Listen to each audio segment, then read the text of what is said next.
siku mbili, siku tatu, siku ngapi, naona Mungu kama ananichelewesha, nimechoka.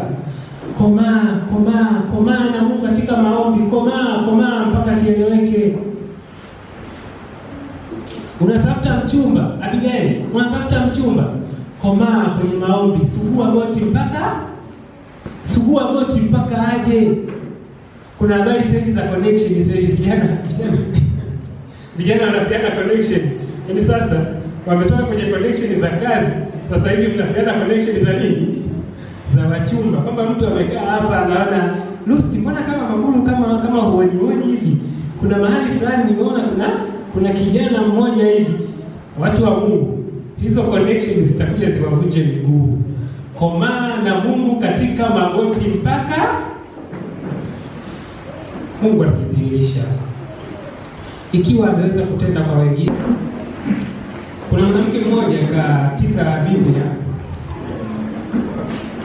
naweza kusema ni mwanamke ambaye habari zake hazijaandikwa sana katika Biblia. Ni mwanamke ambaye sio shujaa wa imani, sio mashuhuri kama ilivyokuwa kwa kina Hana, kwa kina Debora na wanawake wengine ambao tulikuwa tukisikia habari zao. Na hapa hivyo nikani kuangalia katika Biblia, jina lake nimekuta limetajwa katika mafungu 4 tu katika Biblia nzima. Mwanamke huyu anaitwa Rispa. Sasa miaka karibia 400 kabla ya Rispa kuzaliwa, kuna makubaliano yalifanyika kati ya Yoshua na watu wa Gibeon. Tumesoma kwenye Hosea, Yoshua sura ya 9. Sawa pendwa. Wakati Yoshua anaendelea kuangamiza ile miji ya Kanani, wakatokea hawa jamaa wa Gibeon ambao wakaona sisi hatuna sababu ya kubaki hapa, afuje tupigwe tuondolewe katika hili eneo. Wakaamua ya kwamba tutakwenda kufanya makubaliano ya amani kati yetu na hawa wa taifa la Israeli ili wasituue. Badala yake waendelee kuishi na sisi, ikiwezekana hata ikiwa tutakuwa watumwa wao basi ni sawa, lakini cha msingi wasituondoe katika hili eneo. Hawa Gibeon walikwenda, najua tunafahamu kisa kifupi kwa sababu tumesoma kwenye lesoni juzi tu hapo. Wakaenda wakamwambia, bwana, sisi tumetoka mbali, tumekuja kwa lengo la kutaka amani. Tuko tayari, hata mkitaka kututumia kuwa kama watumwa wenu, sisi tuko tayari. Cha msingi tu msituue wala msituondoe katika hili eneo. Wakakubaliana. Watu wa Gibeon ambao hawakuwa watu wa taifa la Israeli sasa wanapata kibali cha kuwa sehemu ya taifa la nani? Miaka mingi baadaye anakuja kuibuka mfalme katika taifa la Israeli, mfalme Sauli, ambaye Sauli naye alikuwa na shida zake nayo nyingi tu, kiasi kwamba ikafikia point siku moja Sauli akaamua kwenda kuwateketeza wale watu wa Gibeon. Kumbuka ni watu ambao walikubaliana kule mwanzo na Yoshua ya kwamba tutakuwa sehemu yenu, huyo Mungu wenu atakuwa Mungu wetu. Sauli anainuka anakwenda kuwaangamiza watu wa nani? Watu wa Gibeon. Sasa muda ulipoendelea mbele, tunakuja kuona Sauli anakufa. Sauli anapokufa, anakuja kuingia madarakani Daudi, anachukua kiti cha nini? Anachukua kiti cha ufalme. Daudi anachukua kiti cha ufalme, mvua inaacha kunyesha. Nimesemaje? Mvua inaacha kunyesha. Mvua ilipoacha kunyesha kwa muda wa miezi 3, mwangamani na kutesa sawa, ngoja nibaki huko. Mvua ilipoacha kunyesha kwa muda karibia miaka mingapi? Miaka 3. Daudi kwa kuona hilo tatizo akachukua uamuzi sahihi wa kwenda kumuuliza Mungu kwamba Mungu, taifa limeingia kwenye hili tatizo, shida iko wapi? Tumekwama wapi?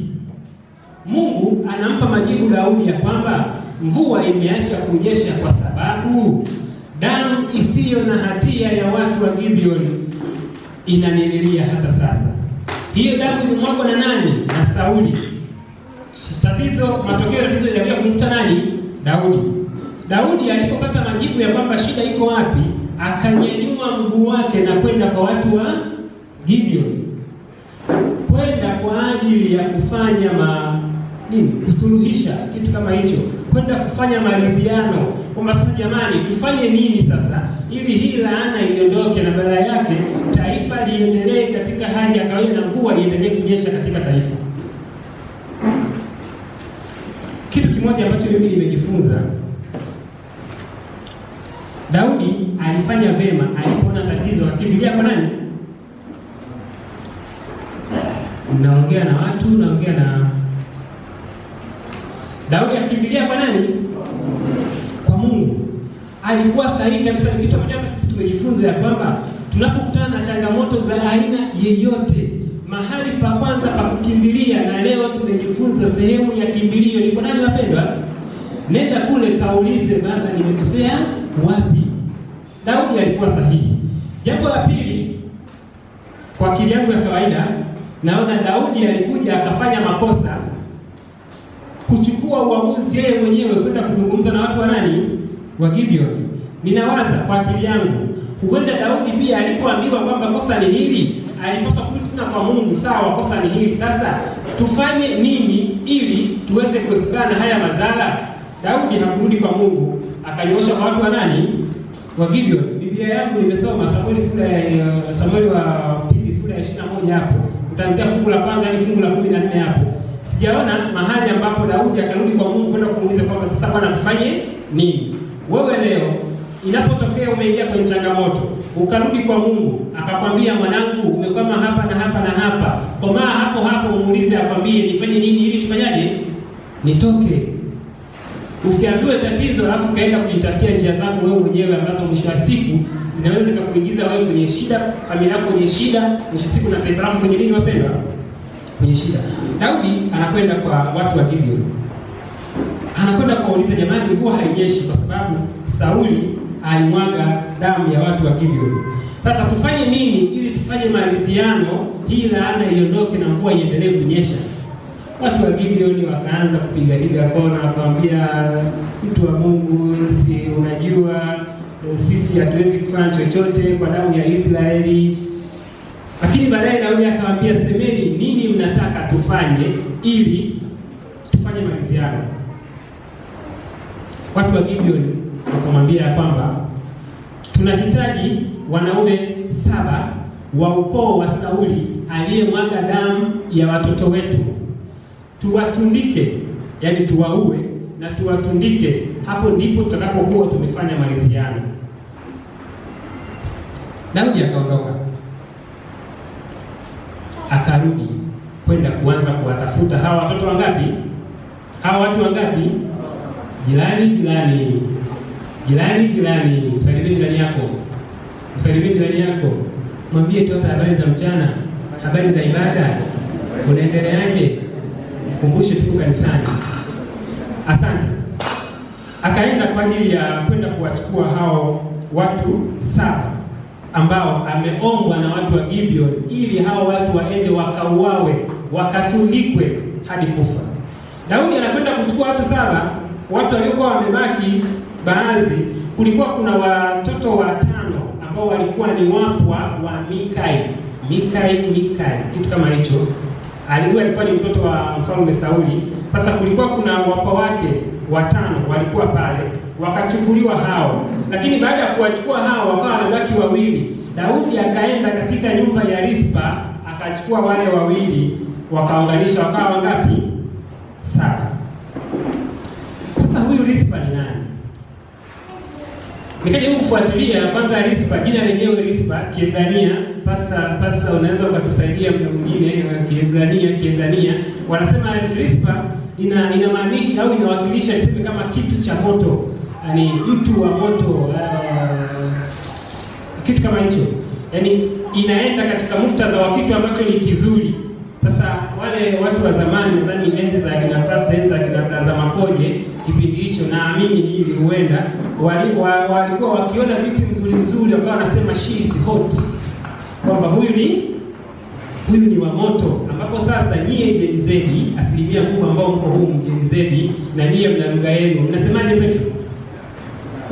Asante. Nyie sasa mnasema pisikali. Sasa huyu Rispa jina lenyewe likawa lina sadifu yaliyomo. Si mmenielewa?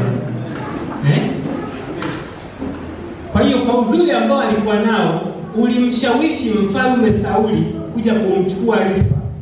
Sawa sawa, na alimchukua Rispa kama suria. Nikisema suria kwa lugha rahisi tunaweza kusema ni kama mchepuko, mpango wa kando. Si mnanielewa jamani?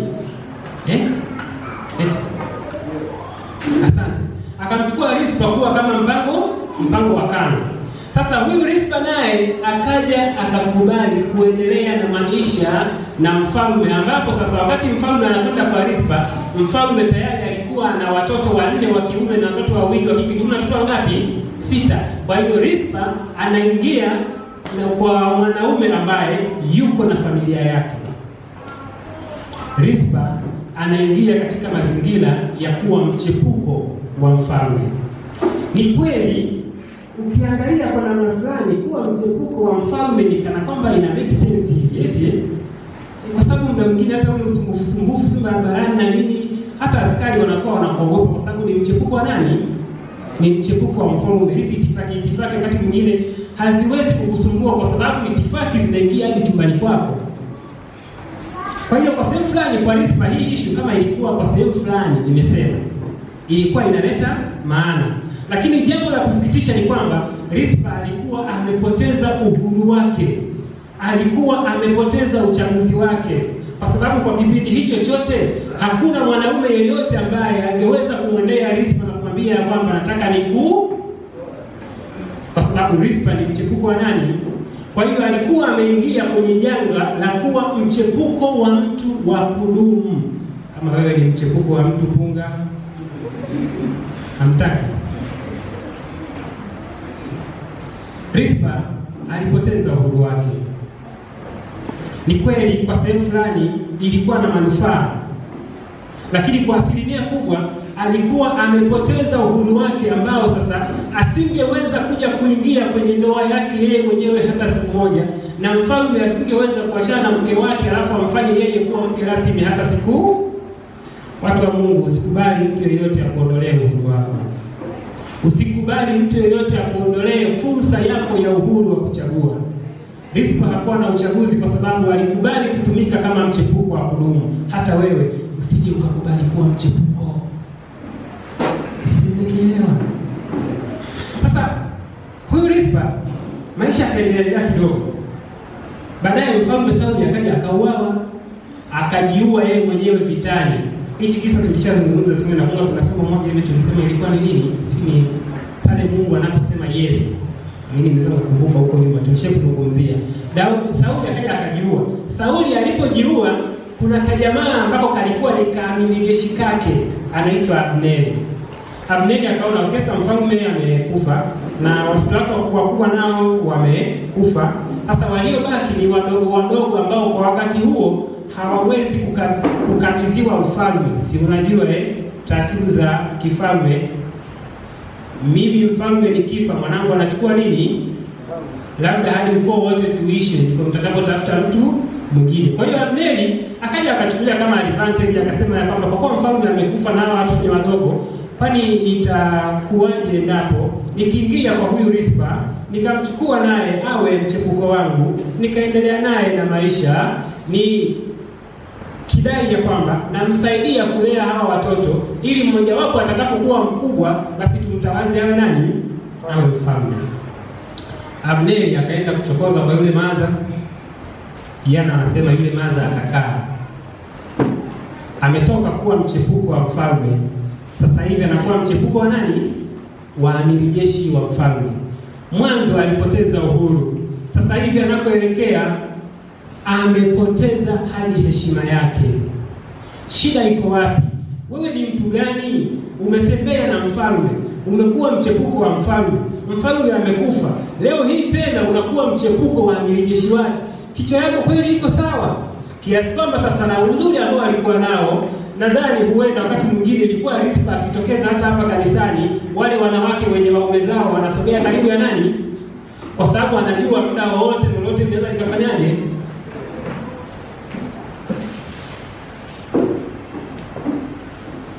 Maisha yakaendelea.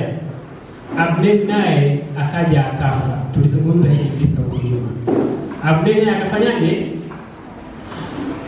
Wakati Abneri amekufa, Daudi ameshaingia kwenye ufalme, ndipo hili janga linakuja kutokea.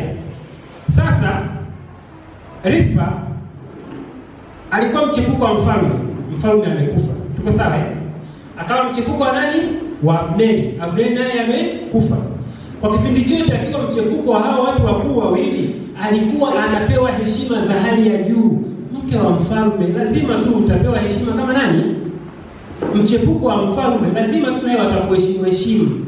Ikafikia pointi sasa, kile kilichokuwa kinampa kiburi kikaja kikaondoka. Wakati hicho kimeondoka, anakuja Daudi na mwambia, watoto wako wawili tunawataka, kuna janga la kitaifa, inabidi wakauawe. Rispa amepoteza heshima, amepoteza uhuru, amepoteza jina jema alilokuwa nalo, na hatimaye hata wale watoto wawili aliokuwa amebakiwa nao kama faraja, nao wanakuja wanachukuliwa kwa ajili ya kwenda kufanyaje wapendwa? Kwa ajili ya kwenda kuuawa. Tunafanya nini pale tunapohisi tunaonelewa? Tunafanya nini pale tunapohisi haki haitendeki?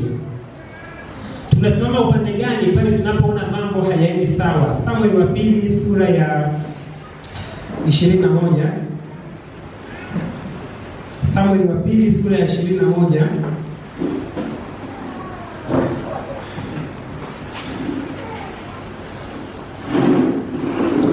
Nasoma kuanzia ile fungu la 10, anasema, naye Rispa binti Aya akatoa nguo ya magunia baada ya kuwa kila kitu alichokuwa anakitegemea kimetoweka. Mfalme hayupo, Abneri hayupo, hela hana kwa sababu waliokuwa wanamweka mjini wamefariki, uchaguzi hana, heshima hana, amebakiwa na watoto wawili nao wamefanyaje? Amebaki mtupu yeye kama yeye. Sasa fungu la 10 sura ya 21 Samueli wa pili nasema, naye Rispa binti Aya akatoa nguo ya magunia akajitandikia mwambani tangu mwanzo wa mavuno hata waliponyeshewa mvua toka mbinguni, hata waliponyeshewa mvua toka mbinguni, wala hakuacha ndege wa angani kukaa juu yao mchana, wala wanyama mwitu usiku. Kisha akaambiwa Daudi hayo aliyoyafanya huyo Rispa binti Aya suria wa Sauli. Akaenda Daudi akaitwaa mifupa ya Sauli na mifupa ya Yonathani mwanawe mikononi mwa watu wa Yabesh Gileadi walioiba katika njia ya Bethshani, hapo Wafilisti walipowatungika katika siku hiyo waliomuua Sauli huko Gilboa. Naye akaileta toka huko hiyo mifupa ya Sauli na mifupa ya Yonathani mwanawe, nao wakaizoa mifupa yao waliotundikwa. Kisha wakaizika mifupa ya Sauli na ya Yonathani mwanawe katika nchi ya Benjamin huko Zera, kaburini mwa Kishi babaye. Wakafanya yote aliyoyaamuru mfalme, na baadaye Mungu akairidhia hiyo nchi. Wakati watoto wamechukuliwa na kwenda kuuawa, ambao ni watoto pekee aliokuwa anabakiwa nao, watoto wameongozwa mbele, wanakwenda kuuawa. Watoto wanalia, mama tusaidie. Mama hana nguvu tena, kwa sababu kilichokuwa kinampa nguvu. Watoto wanalia, mama tunakwenda kufa, tuokoe.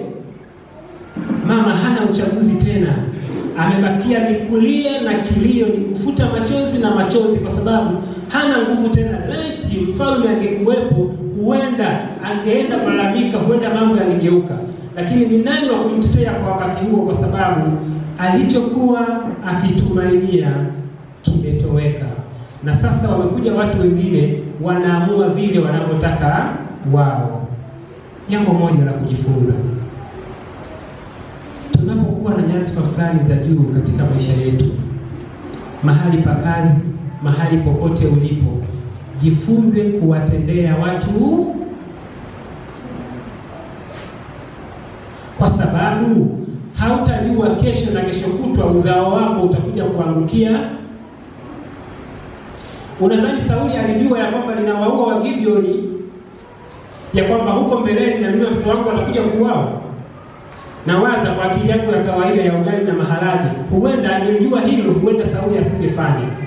Lakini kwa sababu aliamini ya kwamba maisha ndio haya tunakwenda ndio hivi, Daudi akachukua uamuzi wa kufanya visivyo kwa watu wa Gibeon wakati yeye hayupo. Wakaja wakalipa nini wapendwa? Kisasi. Mungu anatuita tuwe watu wa kutenda yaliyo nini wapendwa? Yaliyo mema, bila kujali ni nani, uko wapi, una mamlaka gani, una madaraka. Ishi na watu vizuri, kwa sababu baada ya hapo hautajua hata familia yako itakuwa katika mazingira gani, itakuja kulelewa na nani. Sasa wakati watoto wanakwenda kuuawa, Rispa hana uchaguzi tena, hana cha kufanya kuokoa watoto wake, amebaki tu kulia. Watoto wamepelekwa katika uwanda wa kuwatundikia katika mlima hapo, wakaanza kuuawa mmoja baada ya mwingine.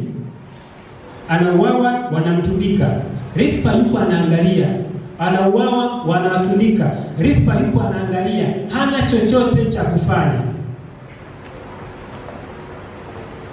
Lakini jambo moja la maana sana ambayo huyu mama alilifanya, licha ya madhaifu yake, ambalo hilo pia hayo niseme ndio ambayo natamani leo tuweze kuondoka nayo. Licha ya mapungufu aliyokuwa nayo ambayo tumeyasema huko nyuma, licha ya madhaifu aliyokuwa nayo, bado kuna kitu cha maana ambacho mimi na wewe leo hii tunaweza tukajifunza kwa ajili ya maisha yetu ya sasa na hata maisha ya nini wapendwa, hata maisha ya umilele. Rispa alipoona watu wake wote wameuawa, wametundikwa pale, na jamaa hawakuwa na mpango wa kwenda kuwazika. Na kimsingi katika Israeli iliandika ya kwamba mtu akiuawa alafu asiende kuzikwa, hiyo ilikuwa ni laana. Kumbukumbu la Torati 21 fungu la 22, tusome hapo haraka. Torati 21:22.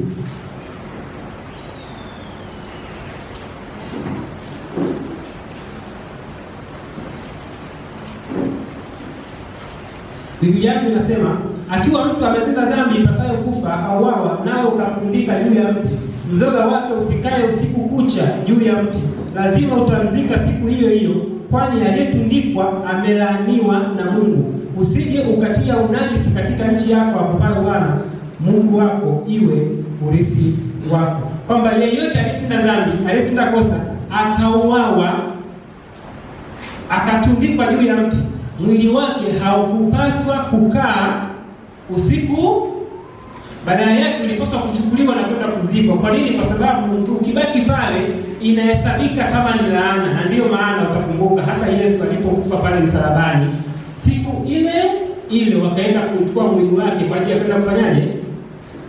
Kwenda kuzika. Sasa Rispa kama mtoto wangu ameuawa, na wakibaki hapo wakiliwa na ndege, wakiliwa na wanyama wa mwituni, inahesabika kuwa ni laana kubwa kwa watoto wake. Akasema sitanyamaza hadi haki yote imetendeka. Rispa akavaa nguo za magunia, akaenda kutandika mwambani, akawa anaishi katika lile eneo ambalo watoto wake wameuawa na wametundikwa pale, akisimama pale kama mlinzi kwa ajili ya kulinda, ili ndege wa angani wasije wakaja wakatoboa macho yao, wala wanyama wa mwituni wasije wakaja wakala mizoga yao, kwani wakile itasabika kuwa ni laana. Rispa alisimama imara kuhakikisha ya kwamba laana haiwapata watoto wake ambao wamefanyaje wapendwa? Ambao wamekufa. Rispa hakukaa pale siku moja. Tumesoma hilo fungu nasema ya kwamba toka wakati wa mavuno hadi mvua ilipofanyaje? Sasa toka mavuno hadi mvua iliponyesha kuna kipindi karibia cha miezi 5 mizima. Kwa hiyo Rispa hakukaa pale katika ulinzi wa watoto wake ambao tayari wameshauawa, ambao wameuawa kipindi yeye hana uchaguzi, hana chochote cha kufanya, ya kwamba nitakaa hapa kwa ajili ya kulinda. Hakukaa siku moja, hakukaa wiki moja, hakukaa mwezi mmoja, miezi 5 Rispa yuko pale kwa ajili ya kufanya kwa jamii yetu, hasa pale tunapoona uovu na shamiri. Sasa weka hapo, ondoka hapo ukidhani ya kwamba nakwambia uende ukafanyaje? Ukaandamana. Kama Wakristo hatuwezi kupigana vita yetu kwa kubeba mabango tunataka haki yetu. Sisi hatuwezi kwenda hivyo. Kwa watu ambao tunaweza kuwafesi, tutakwenda kwa ajili ya kuwashauri. Lakini kwa haya mambo mengine ambayo wewe mimi hatuwezi kwenda kwa rais tukamwambia rais sifanye hivi na hivi na hivi, jukumu letu ni moja tu: sugua magoti, Mungu aingilie kati. Usije ukanyanyua miguu yako na wewe ukaingia kwenye maandamano na ukuta bwana Kevin na wewe umebebelea bango, tunataka katiba mpya, tunataka haki. Brother, ukipigwa risasi huo ni uzembe.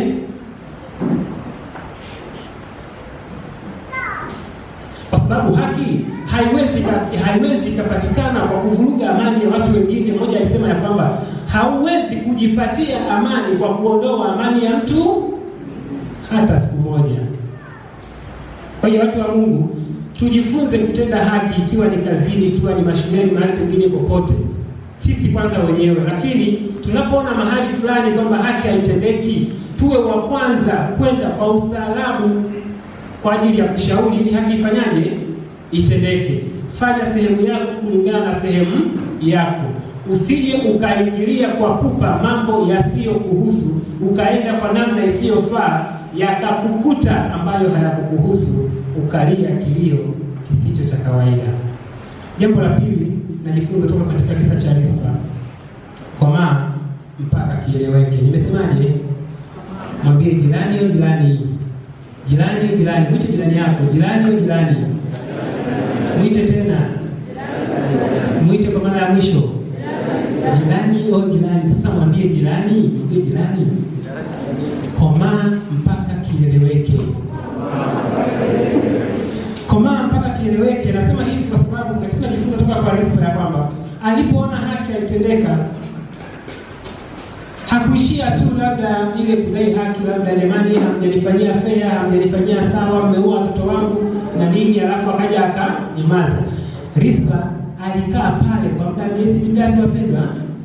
Usiku na mchana Rispa yuko pale. Hii inanifundisha nini? Kuna wakati katika maisha kuna changamoto mbalimbali ambazo tunakutana nazo, ambazo kimsingi kwa sehemu fulani zinatutesa, zinatuumiza. Kuna mambo fulani ambayo umepambana kuyaombea, kwenda hata sasa bado unaona kana kwamba Mungu amenyamaza. Leo hii inakutia moyo kwamba komaa mpaka. Rispa alikomaa pale. Rispa alikomaa pale hadi kafikia pointi Mfalme Daudi, mfalme mwenyewe alipoletewa taarifa, yeye mwenyewe akaona aibu.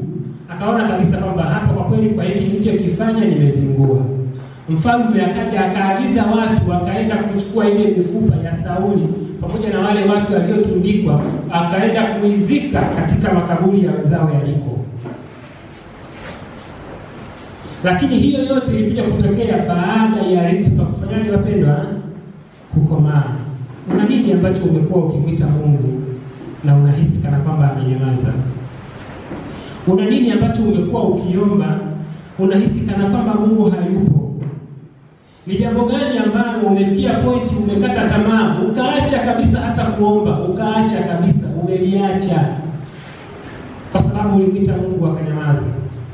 Leo niko hapa kukutia moyo ya kwamba ikiwa unajua ya kwamba Mungu wa mbinguni bado yuko hai, amini, atakuja kusurprise siku moja.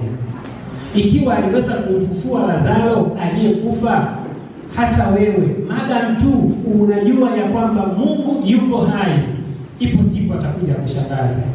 Kuna kisa cha mama mmoja na ni mshiriki wa hapa, na nimemuomba ruhusa siku mbili, siku tatu, siku ngapi, naona Mungu kama ananichelewesha, nimechoka. Komaa na Mungu katika maombi, komaa mpaka kieleweke. Unatafuta mchumba, Abigail, unatafuta mchumba, komaa kwenye maombi, sugua goti mpaka aje. Kuna habari sasa za connection sasa hivi, vijana wanapeana connection. Yaani sasa wametoka kwenye connection za kazi, sasa hivi mnapeana connection za nini? Za wachumba. Kwamba mtu amekaa hapa anaona, Lucy, mbona kama maguru kama huoni hivi? Kuna mahali fulani nimeona kuna kijana mmoja hivi. Watu wa Mungu, hizo connections zitakuja ziwavunje miguu. Komaa na Mungu katika magoti mpaka Mungu atakudhihirisha. Ikiwa ameweza kutenda kwa wengine, wewe ni nani? Hata ufikie point ya kusema ya kwamba na miaka 40 sasa siwezi kuolewa tena, umekata tamaa. Leo nakwambia usikate nini. Ikiwa unajua kwamba Mungu yuko hai, kuna siku atakuja kusurprise. Jambo la mwisho tunapoelekea mwishoni kabisa, wakati wote tukijiandaa kuimba wimbo namba 123. Baraka za Mungu haziji kwa janja. Nimesemaje?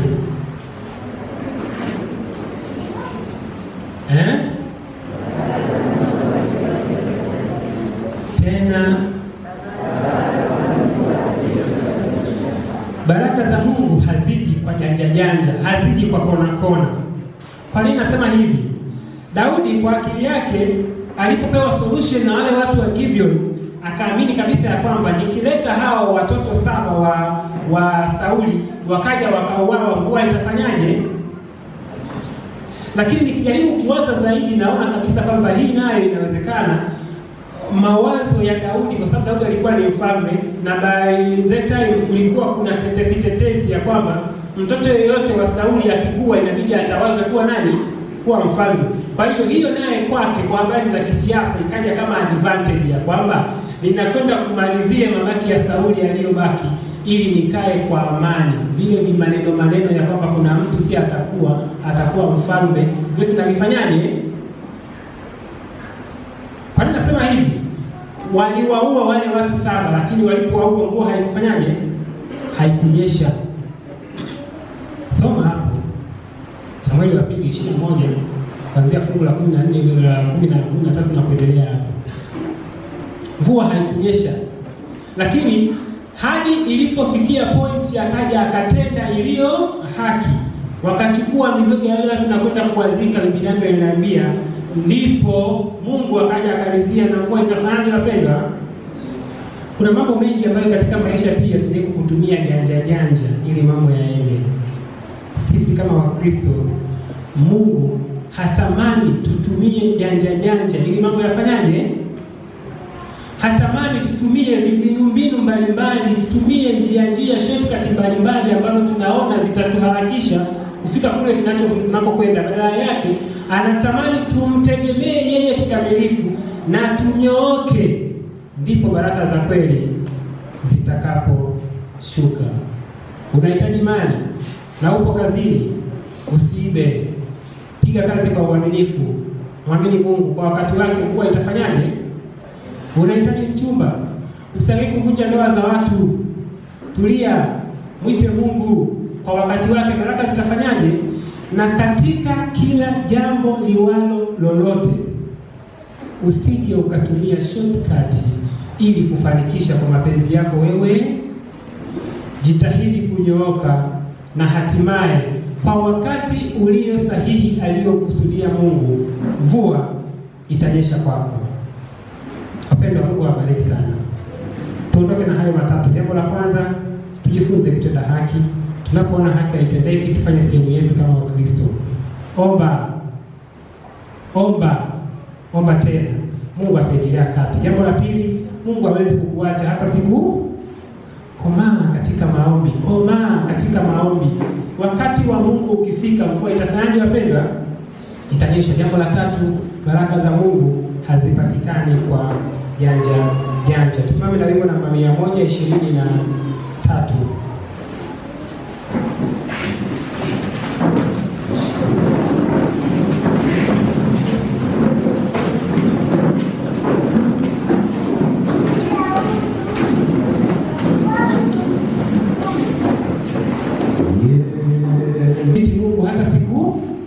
Kwamba nimeomba siku 2, siku 3, siku ngapi, naona Mungu kama ananichelewesha, nimechoka. Komaa na Mungu katika maombi. Komaa mpaka kieleweke. Unatafuta mchumba, Abigail, unatafuta mchumba, komaa kwenye maombi. Sugua goti mpaka aje. Kuna habari sasa za connection sasa hivi, vijana wanapeana connection. Yaani sasa wametoka kwenye connection za kazi, sasa hivi tunapeana connection za nini? Za wachumba. Kwamba mtu amekaa hapa anaona, Lucy, mbona kama maguru kama huoni hivi? Kuna mahali fulani nimeona kuna kijana mmoja hivi. Watu wa Mungu, hizo connections zitakuja ziwavunje miguu. Komaa na Mungu katika magoti mpaka Mungu akidhihirisha. Ikiwa ameweza kutenda kwa wengine, wewe ni nani? Hata ufikie point ya kusema ya kwamba na miaka 40 sasa siwezi kuolewa tena, umekata tamaa. Leo nakwambia usikate nini. Ikiwa unajua kwamba Mungu yuko hai, kuna siku atakuja kusurprise. Jambo la mwisho tunapoelekea mwishoni kabisa, wakati wote tukijiandaa kuimba wimbo namba 123. Baraka za Mungu haziji kwa janja. Nimesemaje?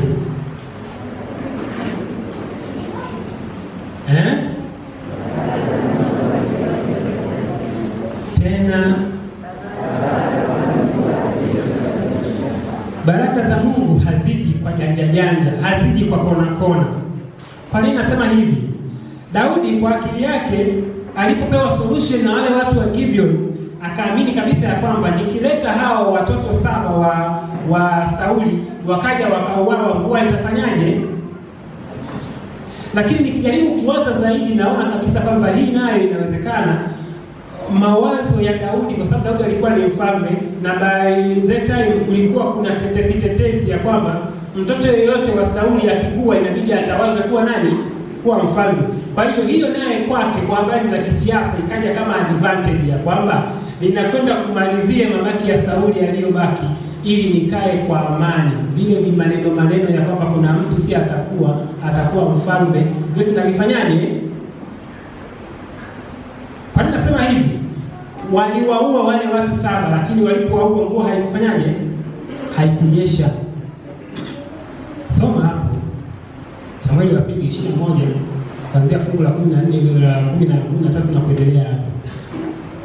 Mvua haikunyesha, lakini hadi ilipofikia point akaja akatenda iliyo haki, wakachukua mizoga yale tunakwenda kuwazika. Biblia yangu inaniambia ndipo Mungu akaja akalizia na mvua ikafanyaje? Wapendwa, kuna mambo mengi ambayo katika maisha pia tunataka kutumia janja ili mambo yaende. Sisi kama Wakristo, Mungu hatamani tutumie janja ili mambo yafanyaje? Hatamani tutumie mbinu mbalimbali, tutumie njia shortcut mbalimbali ambazo tunaona zitatuharakisha kufika kule tunakokwenda. Badala yake anatamani tumtegemee yeye kikamilifu na tunyooke, ndipo baraka za kweli zitakaposhuka. Unahitaji mali na upo kazini, usiibe. Piga kazi kwa uaminifu. Mwamini Mungu, kwa wakati wake mvua itafanyaje? Unahitaji mchumba, usiangaike kuvunja ndoa za watu. Tulia, mwite Mungu, kwa wakati wake baraka zitafanyaje? Na katika kila jambo liwalo lolote, usije ukatumia shortcut ili kufanikisha kwa mapenzi yako wewe. Jitahidi kunyooka, na hatimaye kwa wakati ulio sahihi aliyokusudia Mungu, mvua itanyesha kwako. Wapendwa, Mungu awabariki sana. Tuondoke na hayo matatu. Jambo la kwanza, tujifunze kutenda haki. Tunapoona haki haitendeki, tufanye sehemu yetu kama Wakristo. Omba tena, Mungu ataingilia kati. Jambo la pili, Mungu hawezi kukuacha hata siku. Komaa katika maombi.